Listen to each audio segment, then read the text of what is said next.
Hey guys, what's up? Emo Cat Dad here, hanging out with you, bringing you yet another edition of Emo Cat Dad Listens.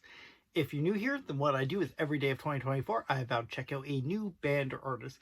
Check out 4 songs from across their discography, give you my initial thoughts on the songs, give you my ranking of those songs, and of course, give you my overall thoughts on the artist based on what I just heard.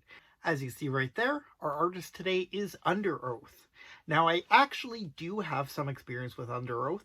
I've tried to get into them 2 times before. The first being when they were kind of blowing up in the mid-2000s. And I don't specifically remember what it was, but it just wasn't doing it for me. Now, it's to be noted at that time, I didn't love screaming music. I like some. I was a big Silverstein fan at the time. Still am, for the record. But even the Silverstein songs that were scream heavy, I wasn't into as much. So it could have been that, but I just kind of tossed them aside, was like, yeah, no, this isn't for me. Glad the, Christ core kids enjoy it, but not for me. Then, of course, the story of Underoath. They had some addiction issues. Band members left. Aaron, the drummer / clean vocalist, went on to do a solo project called The Almost.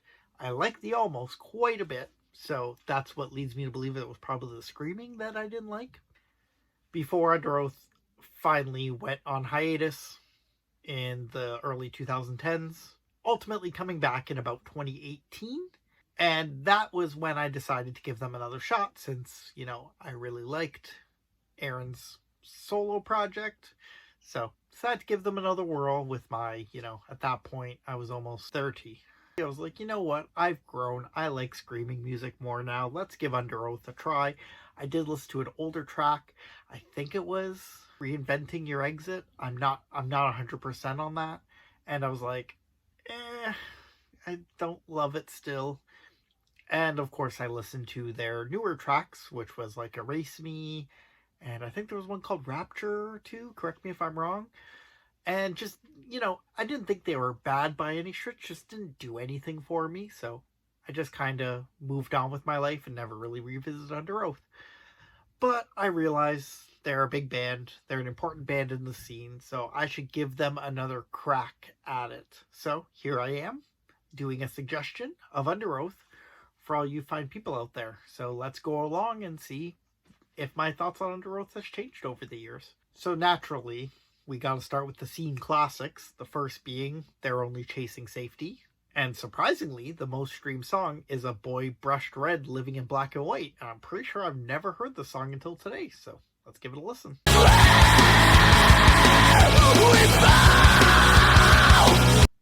Okay, this song starts off so good, I was like ready to recant every bad thing I ever said about Underoath. But then Spencer's unclean vocals hit, and honestly, I'm not a fan. And it's not a production issue. Lots of times in the early 2000s, like I've mentioned, early Silverstein records, I can't get into as much because the production is just so bad. That's not the case here. Underoath clearly had a budget because this sounds super crisp, especially for 2004 standards. Musically, it was good, but it didn't do too much that other post-hardcore bands were doing at the time differently. So it just gets a solid pass for me. The lyrics weren't nearly as Jesus-y as I expected, though. I thought they were super Christian. So apparently I had heard different songs than this one. Alright, next up is their other scene classic, Define the Great Line from 2006. And I checked out Writing on the Walls.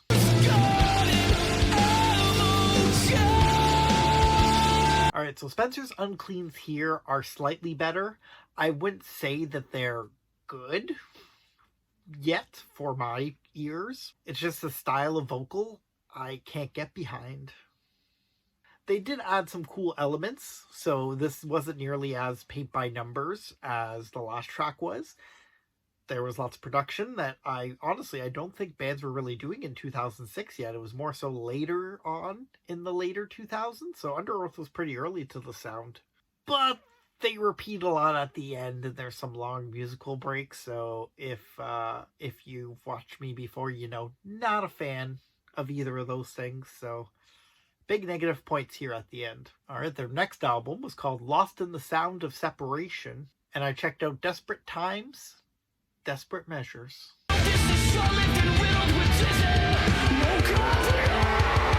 Okay, so this is the best Aaron sounds. So this was probably, I guess, just before the Almost project. I honestly thought I wouldn't hear him on this track because I thought he had already ditched to focus on that.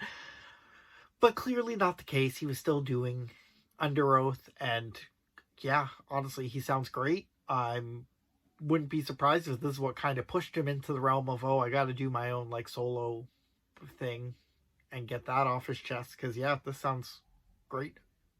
Spencer, again, the vocals do get slightly better, but I think that's just because he's screaming slightly less, which is surprising because we were starting to creep into that deathcore era. I can appreciate his vocals more on this as well, but musically, the song definitely took a step back, and honestly, it's probably my least favorite out of the three I've heard. Alright, so they released a couple other albums before the hiatus, and of course Aaron left at some point, so skipped all that. They came back with the Erase Me album, which I had already heard some tracks from, so opted to skip that as well, just go to Underoath's most recent output, which is the 2022 album Voyeurist. And I checked out the first track on that, Damn Excuses.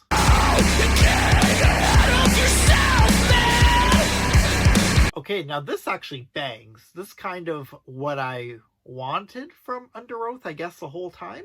Not sure if it just took them a while.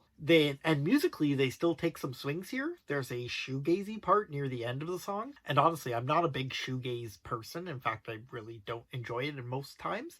However, it really worked here. And I'm honestly surprised. I was like, this is a shoegazy section, but I kind of dig it.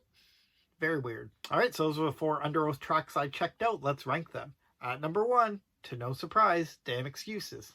Said the song bangs, literally the only song I haven't had any nitpicky problems with, so naturally it was the obvious choice for the top spot. Now this is where it gets interesting. I think at 2, I'll go A Boy Brushed Red, Living in Black and White, only because that beginning I loved so much. Spencer's vocals were definitely my least favorite on this track. However, Aaron's vocals and the musicality of it is enough, I think, to get it in front of the other 2. At 3, Desperate Times, Desperate Measures. Musically, this was my least favorite, but Aaron sounds so good on it and Spencer sounds so good on it, I had to give the vocals the bump up. And honestly, track 4 just had more elements that I disliked. So of course that 4 is Writing on the Walls. I'm sure all the elder emos will come for me in the comments for putting this at the bottom. The repetition, the long musical breaks, and this is a pretty short song. There was no reason for that. Gave it negative points, and honestly, Aaron's not given enough to do here. And when Spencer's given the time to shine, he just kind of doesn't. Alright guys, so that was my ranking of the songs. What are my overall thoughts on the band Underoath? Underoath are still basically what I thought of them in 2018. They're good, and I can appreciate certain elements of it, and I get why they were so important and why so many people like them. But there was just a lot in those early days that just doesn't click with me, and still doesn't to this day. So maybe I just still need to do some more growing up. That being said, Voyeurist kind of checks all the boxes I want from a band in 2024.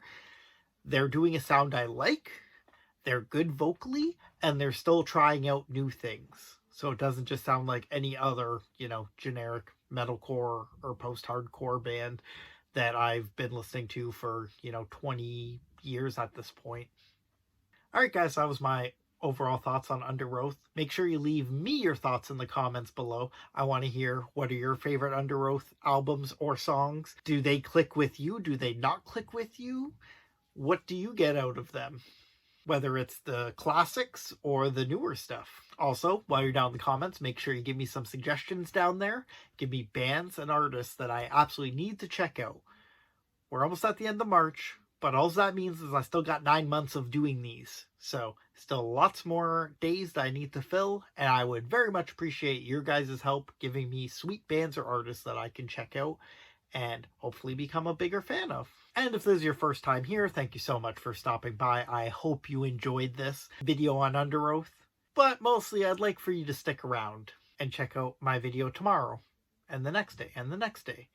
And the simplest way to do that is if you simply cut my wrists and hit subscribe. I'm your friendly neighborhood Emo Cat Dad signing off until next time. I want to hear you sad.